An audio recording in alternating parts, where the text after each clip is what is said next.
brought to you by the Every Dollar app. Start budgeting for free today. Micah is in Washington, D.C. Hey, hi, Micah. What's up? Hey, Dave. Hey, George. Thanks for taking my call. Sure. What's up?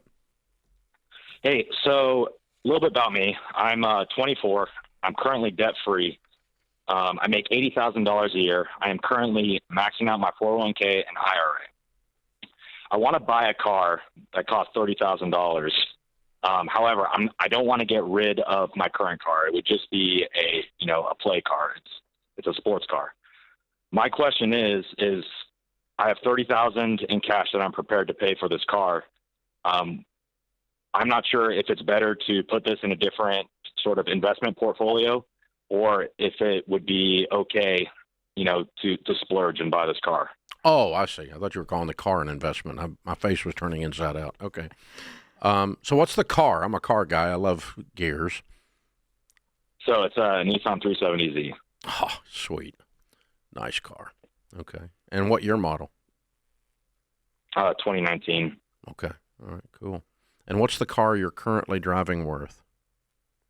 It's $13,000. Okay. All right. What's your income trajectory?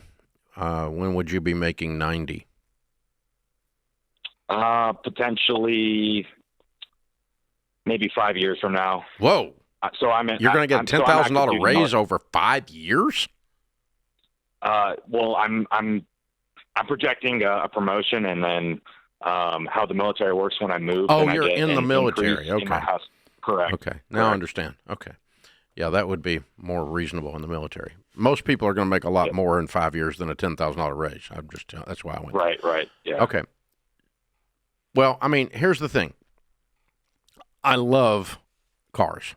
Okay, I drove here today in my Raptor. I love big engines. I like things that make noise. I'm redneck. I want a loud muffler. All that, right? But the stupid things go down in value like a rock. Right. That's where Chevy got that, like a rock. Okay? They go down in value. And that includes that sweet Nissan you're talking about, and that includes my sweet Raptor. They go down in value. So if you're going to build wealth, you have to keep as small an amount as possible going into things that go down in value. So consequently, we find millionaires driving very conservative used cars until they've got substantial money. And one of the guidelines that we've developed here is to not have more than half your annual income tied up in things that have motors and wheels. So adding up all of your little toys with motors and wheels, does it add up to more than half your annual income? Because if it does, you probably got too much in things going down in value while you're trying to build wealth. Does that make sense to you mathematically? Yeah. Yes. It'd be like $45,000 total. Yeah, and you make 80, and so you're over half. Yeah. Yeah. Okay. So, sweet car, and you got the cash. If you do it, you can do it. I mean, you're going to afford it, obviously, but the warning is that you're putting money in the wrong places if you want to be wealthy. Got it. I mean, the way you know someone's going to stay middle class is when they have two very nice cars that are obvious $500, $600, $700 payments sitting in front of a middle class house. Exactly. 100% those people are going to stay middle class until they break that habit. It's just it's a huge indicator. Yeah, and the other thing to think about, Micah, is you got another set of insurance premiums to pay, more maintenance and repair. And so right now, as you're in the military, I don't know how much driving you're doing on these vehicles, but I would consider those because it is a toy. And so this is not going to crush you if you do it, but we're just saying it may not be the time. Yeah, I as much as I completely grasp what you're doing, and that's a great car. I as the guy on the radio that tells you to do things to become wealthy, I'm going to tell you don't do it. I'm going to tell you wait till later when you've got more money and you're in a better financial position to do it. You've got the money to pay cash. If you do, it's not going to bankrupt you. That is not what we're saying. We're not being melodramatic. I just wanted, when I went broke, when I was slightly older than you, I made the decision I'm going to do things that cause me not to be broke anymore.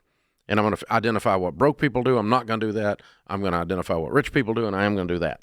And, what we discover, Tom Stanley found it first in 1992 when he did a book called Millionaire Next Door. We discovered it again when we did the largest study of millionaires ever done in North America. 10,167 of them we interviewed.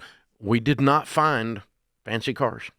It was Honda, Toyota, 4-year-old used cars, nothing that's going to turn heads at the stoplight. Yeah, if they're millionaires. Now, if you're a billionaire, it's different. You can drive whatever you want to drive, right? But a billion is 1,000 million. It's a different thing. Scales. Yeah. Millionaires don't have that. They don't have jets. Millionaires don't have 7 cars. Millionaires don't, that millionaires just have some money is all. And they have, generally speaking, conservative but reasonable lifestyles. And so we tell folks not to buy a brand new car until you have a net worth of $1 million. If you do have a car, you should sell it if it violates those things, and or if you can't get it and all your consumer debt paid off within 2 years because of the stupid car.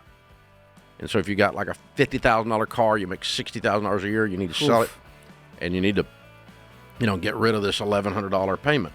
It just choking you to death. It loses 60% of the value in 5 years, these new cars. It's brutal. We went through a period of time on this show about a decade ago where the answer to every question was sell the car. Sell the car. It was the Sell the Car show. Create your free every dollar budget today, the simplest way to budget for your life.